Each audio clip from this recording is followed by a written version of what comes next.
এই পুকুরটা আমি গভর্নমেন্টের কাছে এই 6 বছরের জন্য লিজ আনি। আমি 4 বছর অলরেডি চলে গেছে। 4 বছর যাবত আমি এই পুকুরে মাছ ও অনেক মেহনত করে কষ্ট করে আমি চাষাবাদ করতেছি, প্রতিদিন খাবার দিই, অর্থাৎ মাছের পরিচর্যা করে আসছি।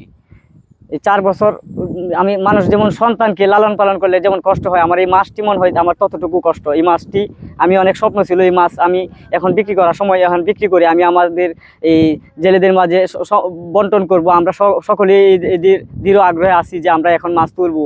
এই মুহূর্তে এই মাছগুলো ওরা অতর্কিতভাবে হামলা চালিয়ে এই মাছগুলো মেরে চলে গেছে। তো ওই পুকুরে 4 বছরের নতুন পুরাতন মিলিয়ে প্রায় 10 থেকে 15 লাখ টাকার মাছ আছে। তো এখন হচ্ছে আমাদের মাছ বিক্রির সময়। ঠিক মাছ বিক্রির আগ মুহূর্তে রাজন মহসিনের নেতৃত্বে হঠাৎ করে অনেক লোক নিয়ে আমাদের পুকুরে হামলা করে এবং এই পুকুর থেকে প্রায় 10 থেকে 12 লাখ টাকার মাছ তারা নিয়ে যায়। আমরা শুনছি কেবা কারা এগুলো মাছগুলা মারে নিয়ে গেছে।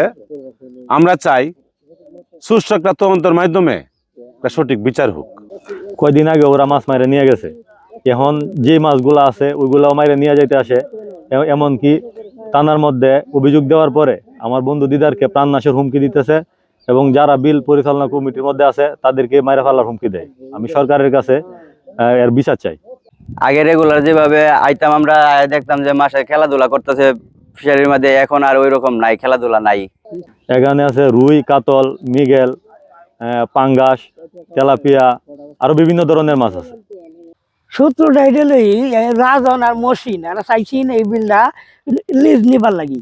এরা না পাওয়ার থেকে মুস্তাকিবে আনছে পরে এরপরের থেকে এরা লাগছে এটার পাশে সূত্র যে এটা কিভাবে নষ্ট করা যায়, এটার থেকে হ্যাঁ কোনো লাভ না করতে পারে। তো এই পরিবর্তে চাই আমরা এটা সূক্ষ্ম একটা বিচার চাই। এখানে মানুষের ব্যক্তিগত দ্বন্দ্ব থাকতে পারে, সেই জন্য কারো ব্যবসা প্রতিষ্ঠানে এভাবে হামলা করা ঠিক হয় না। এটার একটা দৃষ্টান্তমূলক শাস্তি আমরা দাবি করি। এগুলা ডাইরেক্ট মিথ্যা কথা। ওখানে মনে করেন আমি যা পার্টনার ছিলাম, আমার পার্টনারশিপের টাকা দিয়ে এই পার নির্মাণ করা হয়েছে। এটা এলাকার মানুষে জানে, সবাই জানে। এটা তদন্ত করব, কইরা দেখব। যদি এরপরে আমার নামে যে অভিযোগ দিয়েছে এগুলা সম্পূর্ণ মিথ্যা অভিযোগ।